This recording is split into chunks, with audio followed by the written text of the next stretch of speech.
Right now, you think you're awake. But what if I told you that 99% of your life happens while you're asleep?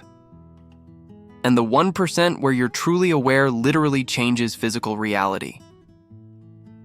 This isn't philosophy. There's an experiment that proves it. In 1998, scientists at the Weizmann Institute discovered something that broke physics. They set up a simple experiment: shoot electrons through two slits. The result? Electrons behave like waves until someone watches them. Then they become particles. The act of observation, awareness itself, changes matter at the quantum level. But here's what they didn't tell you in school, and you'll see why in exactly 40 seconds. You are doing this, right now, to your entire reality. Quick test, don't just listen, actually do this. Notice your breathing right now. Good. Now notice something weird. There's breathing, and there's something noticing the breathing. Two different things.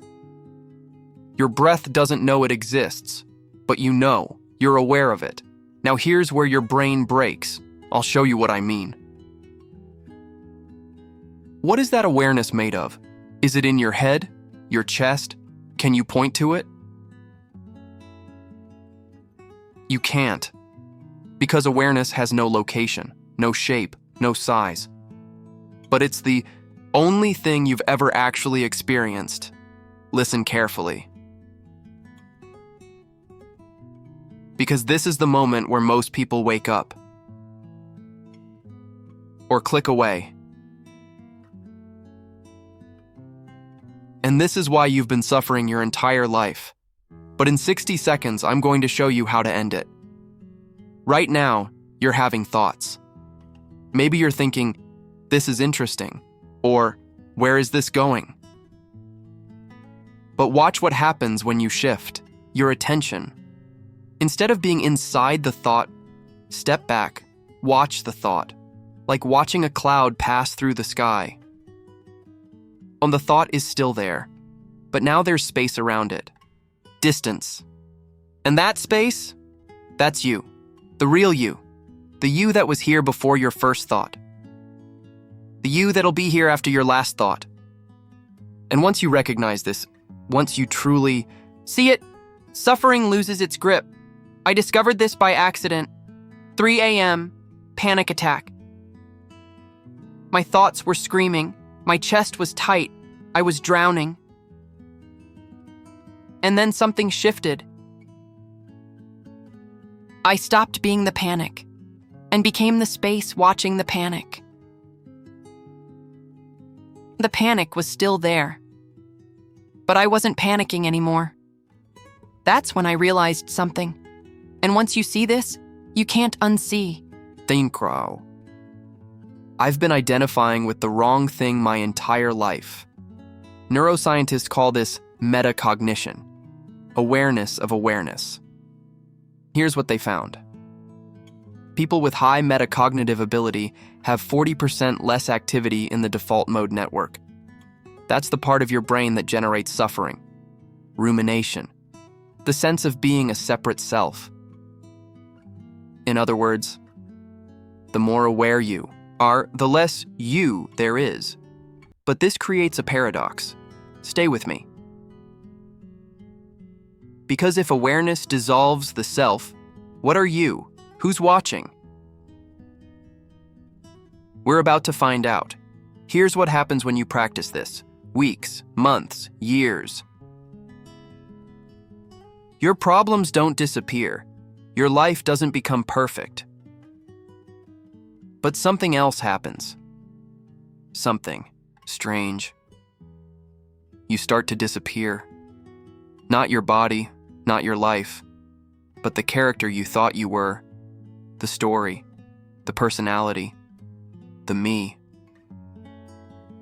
It starts dissolving, like salt in water, and at first, this feels like death.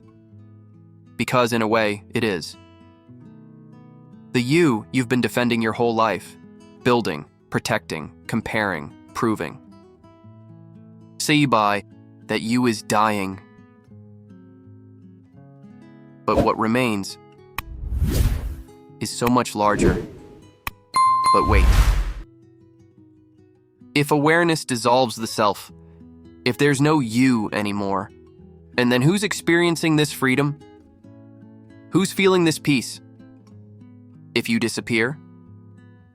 Why does it feel more like you, wow, than anything you've ever tried to be? That's the final twist. Try this right now. Last experiment. Stop thinking for 5 seconds. Don't try to stop. Just notice. What's here when the thoughts pause? Ti, that's what you are. Not the silence, but the awareness of the silence. And here's the final truth. The thing that changes everything. That awareness, it's not yours. You don't have awareness. You are awareness. And it's the same awareness in everyone. The awareness reading these words right now is the same awareness that was in Einstein, in your mother, in your enemy, in every living thing. One awareness, looking out through 8 billion pairs of eyes. That's why when you hurt someone, you're hurting yourself. Why when you judge someone, you're judging yourself. Because there is no someone else. There's only awareness playing hide and seek with itself. So what if awareness changes everything? It does, but not by making you special. By making you disappear. And in that disappearance, you find what you've been searching for your entire life. You find that you were never lost to begin with. Tonight, try this. Notice the moment between waking and sleeping, that gap where there are no thoughts, but you're still aware. Hey, that's home. That's what you are. And you've always been there. If this shifted something, leave one word below, not what you thought, what you felt.